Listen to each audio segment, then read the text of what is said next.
Hello, everybody, and welcome back to the Board NBA for yet another daily stream here where we give you some pregame bets ahead of the NBA season. We have opening night bets once again here. Yesterday, of course, it was Pips NBA on the show, and he will be on for every weekday during the season. But since he already gave out his plays for opening night yesterday, we decided to bring in Kirk Evans today for the very first time on the daily show to give out some picks as well. And how you feeling? I know you were on the Friday show, you had the futures bet, but how you feeling ahead of the first daily pick show?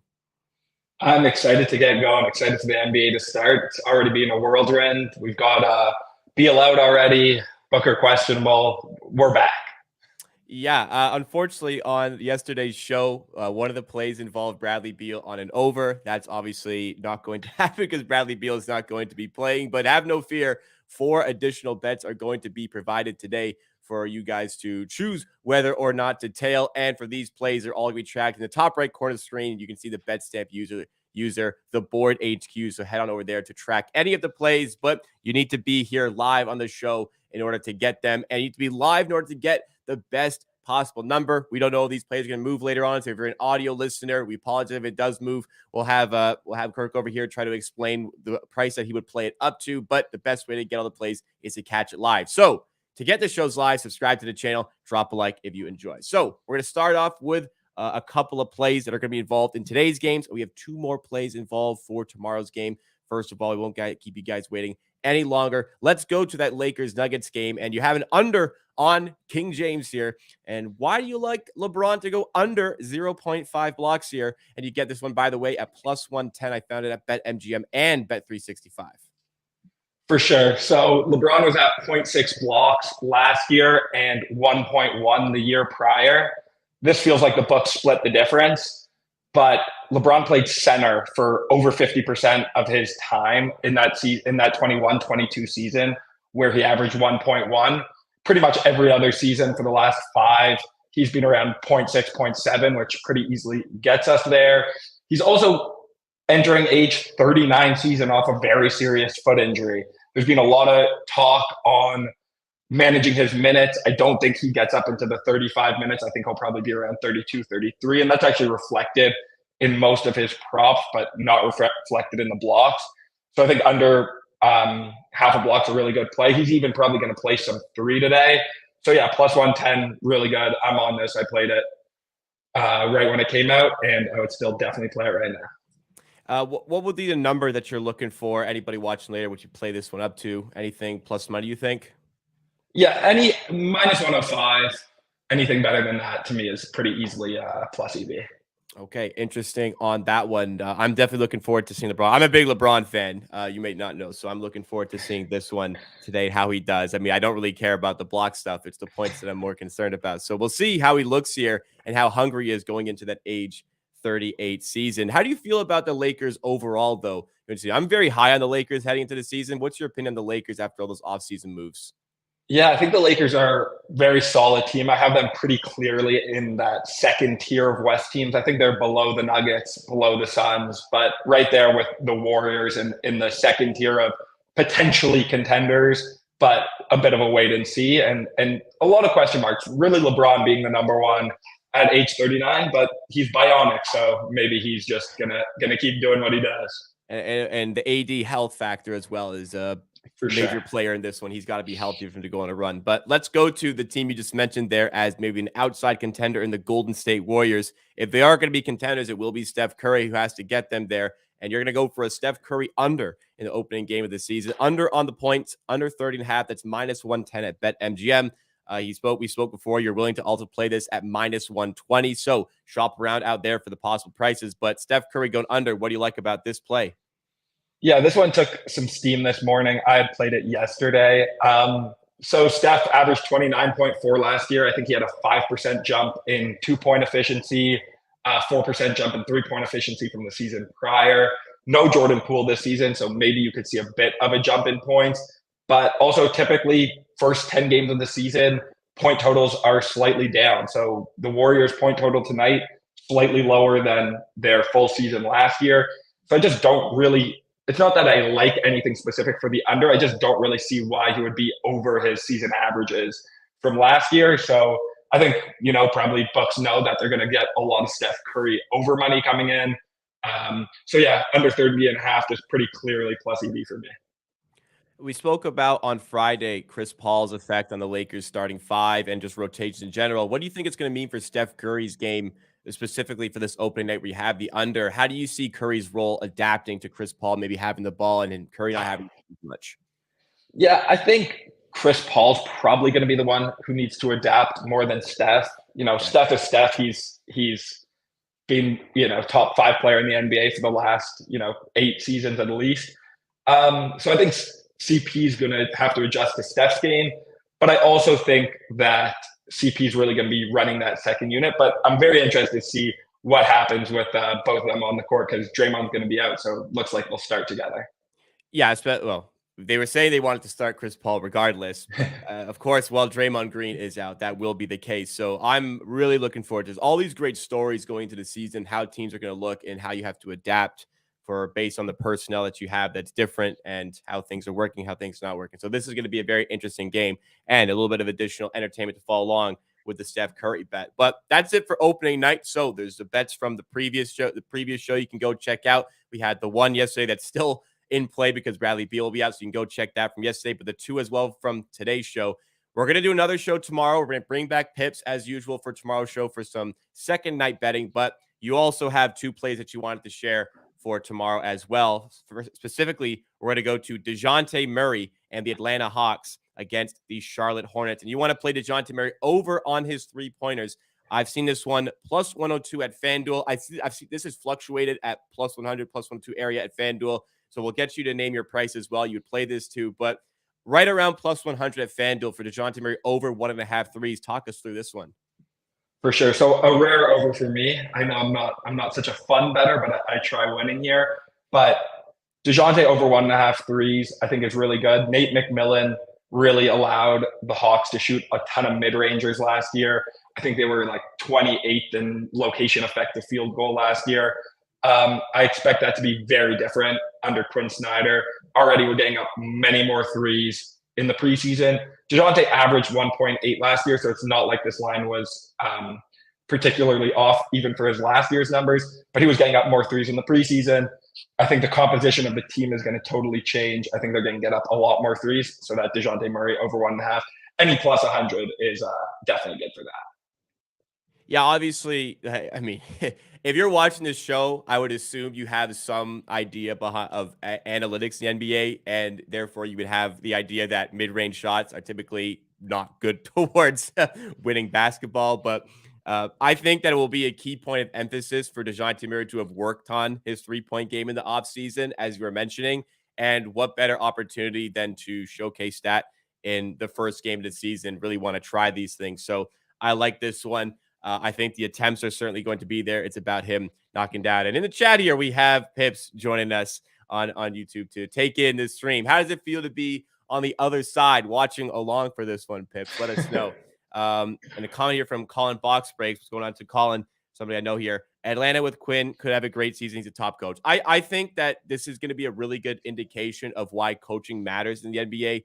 People talk about like the top teams. Well, it doesn't matter who's coaching that team. That team is going to win regardless. Atlanta are a really good example of a team that I think can make really big strides this season. Anything you want to add on the Hawks? You had them to win the division from our Friday show when talks about the Hawks a little bit.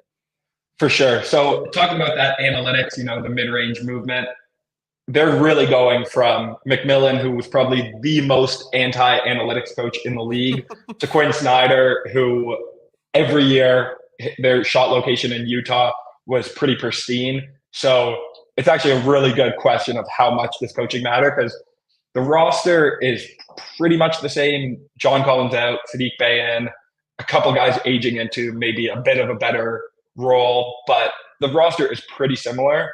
So it'll be interesting to see how much coaching can really affect there. And, I'm clearly betting on it will have an effect because I've got a previous bet on Atlanta against Charlotte. For tomorrow, I've got them division over. So clearly I'm pretty high on them. Right. Makes complete sense. I'm hoping that with Quinn Snyder more involved as a coach, we see a bit more of an Onyeka Okongwu breakout, and they finally dump maybe not dump, but they finally realized that, okay, maybe Okongwu is actually better than Capella. I wouldn't be surprised if midseason Capella winds up on a new team to make room for just that. So let's go to the final play that you have. This is also for tomorrow's set of games, but you're going to a game total involving the Sacramento Kings and the Utah Jazz. We have the game total under 238.5. Sorry, you have this one. Let me just double check. So I think I gave you 238. I think there's some 238 and a half right there as well. So we 238. 238 and a half, yes, at BetMGM minus 105 odds. What do you like about this one? For sure. So this one actually came out 241 and a half, 241. So it came out really high. It's come down around 3.5 points. I maybe have had something to do with that movement, but this just feels to me like the books not realizing the changing composition of both these teams. So Sacramento is a pretty similar team, but they were pretty unlucky on D last year, some bad shooting luck. I expect their D to tick up slightly and their offense to tick down slightly. I think they were the number 2 offense. I have them around the 6 or 7 range. And then the Jazz are a totally different team. Walker Kessler is going to start. They're starting Laurie and John Collins. So essentially 3 power forwards, no Mike Conley. So they were a top 10 offense last year. I definitely don't project them anywhere close to that this year. And they were a very bad defense last year. And now they have Walker Kessler, who anyone who knows me, I love Walker Kessler. I have some defensive player of the year bets on Walker Kessler. Okay. So he is going to be one of the better defensive players in the league. So this total being 238 and a half, it's just too high. It's probably what the total would have been, around midseason last year. But at this point, it's just too high with how these teams look for this season. Okay, interesting. I wanted to get your thoughts beyond the plays here. A little bit of just general betting insight into the NBA. Do you find that typically sportsbooks will inflate these sort of lines at the start of the season, or do you think they more so are lower and have to come up? How do you see it going into this season? For props, I think at the start of the season, they'll have some guys priced a bit too high. They know, again, like I said, with Curry, I'm also on Jokic under. I think that one's moved a little bit. They know people want to bet on the top guys over to start the season. So I think those are a little inflated high. For game totals, I think it can kind of go either way. I think it's more about, what changed from last year to this year and how is that going to affect the total. So I wouldn't say, more overs or under. I think I'm on around as many overs as I am unders for the games today and tomorrow.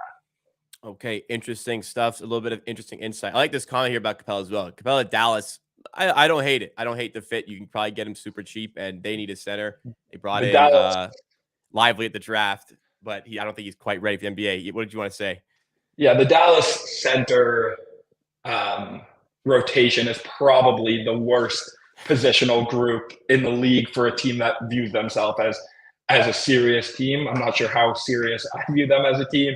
I think they'll be okay, solid on offense, but starting a rookie, 11th overall pick, and then Dwight Powell still kicking around. He'll probably end up starting at some point. So Capella would be a great fit there. I don't see you can not start Powell. I mean, Lively is I like the pick. I like where they got him. I like how they could move down as well and get him, but clear he's not quite ready to step up the NBA level. At least that's what it seemed like going into the draft. So yeah, they'll certainly be on the hunt. And last year's decision to sign JaVale McGee and tell him he was a starter, still affecting the team to this day. They are going to be a polarizing team to look at this season. Realistically, how good are the Dallas Mavericks? Like, do you think it'll be as bad as last year? What do you think?